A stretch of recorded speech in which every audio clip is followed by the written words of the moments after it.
तो जी ये होता है एनालॉग, इसको हम बीच में कर देते हैं, ऑफ हो जाता है। सबसे पहले हमें करना क्या होता है हम ये आपको बता देते हैं।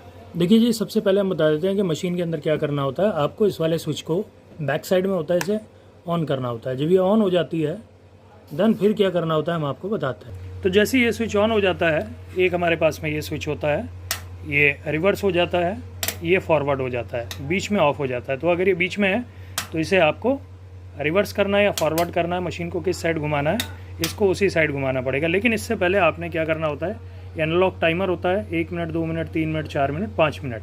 तो आपने इसको इस तरीके से 5 मिनट पे कर देना है। प्रेशर नहीं देना, इसको ज़बरदस्ती नहीं करना वरना अंदर से ये डैमेज हो जाता है। देन ये 5 मिनट तक चलता रहेगा, देन मशीन बंद हो जाएगी। मशीन बंद होने के बाद में आपने क्या करना है, ये अगर फॉरवर्ड है तो इसको रिवर्स कर देना है। रिवर्स करने के बाद में फिर इसको टाइमर को जब ये यहाँ पे 0 पे आ जाएगा देन फिर दोबारा कर देना है, देन मशीन चालू हो जाएगी। तो ये एनालॉग मैनुअल टाइमर होता है। तो देखिए इस तरीके से ये मशीन चालू रहती है और इस तरीके से मशीन चलने लगती है। देन जैसे ही इसके अंदर जब टाइमर इसका 5 मिनट का पूरा हो जाता है देन इस तरीके से 5 मिनट का ये बंद हो जाती है।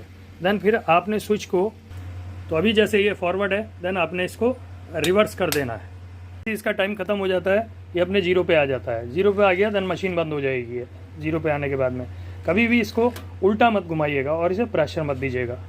और उल्टा घुमाएंगे तो ये अंदर से डैमेज हो जाता है, फिजिकली डैमेज में आ जाती है, फिर मशीन इसकी गारंटी वारंटी खत्म हो जाती है। देन अगर आपने मशीन बंद करनी है देन आप इसको ऑफ कर दीजिए और पीछे से भी जो स्विच हमने दिखाया ग्रीन वाला उसको भी आप ऑफ कर दीजिए। और कभी भी मशीन को, जैसे ये मशीन आपकी टाइमर चल रहा है तो इसको अपने हाथ से ऐसे करके ना करें। ये जब टाइम पूरा हो जाएगा देन ऑटोमेटिक ही मशीन रुक जाएगी।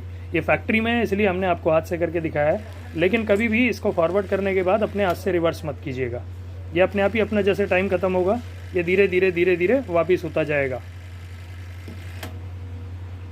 और जैसा कि आप ये देख रहे हैं ये होता है डिजिटल टाइमर। तो मैनुअल टाइमर और डिजिटल टाइमर के अंदर यही फ़र्क होता है, ये ऑटोमेटिक होता है। इसके अंदर आपको 5 मिनट बाद दोबारा रिवर्स नहीं करना होता है, ये ऑटोमेटिकली 5 मिनट बाद रिवर्स हो जाता है। और इसके अंदर आपको कितनी थेरेपी हो चुकी है, कितने लोग ले चुके हैं देन ये उनके लिए होता है। अगर आप डोमेस्टिक यूज़ कर रहे हैं, कम पेशेंट है, मैनुअली कर सकते हैं तो आप वो वाला ले सकते हैं। और अगर आपके पास में पेशेंट बहुत ज़्यादा है देन फिर आप इस वाले टाइमर के अंदर जाइए। वेरिएशन 2 से 3 हज़ार रुपये का आता है, ज़्यादा कुछ इसमें होता नहीं है। अगर आपके पास में ये वाला टाइमर मशीन है और अगर आप इस वाले को चेंज करा के ये वाला, जैसे कि आपने ये वाली मशीन ले ली, अगर आप चाहते हैं कि फ्यूचर के अंदर वो टाइमर वाली मशीन लगे उसके अंदर ये वाला टाइमर हो तो आप कभी भी आ सकते हैं। जो सर्विस चार्जेस होंगे और जो टाइमर का कॉस्ट होगा उस टाइम में आपकी मशीन को इस तरीके का डिजिटल बना दिया जाएगा। बहुत बहुत धन्यवाद।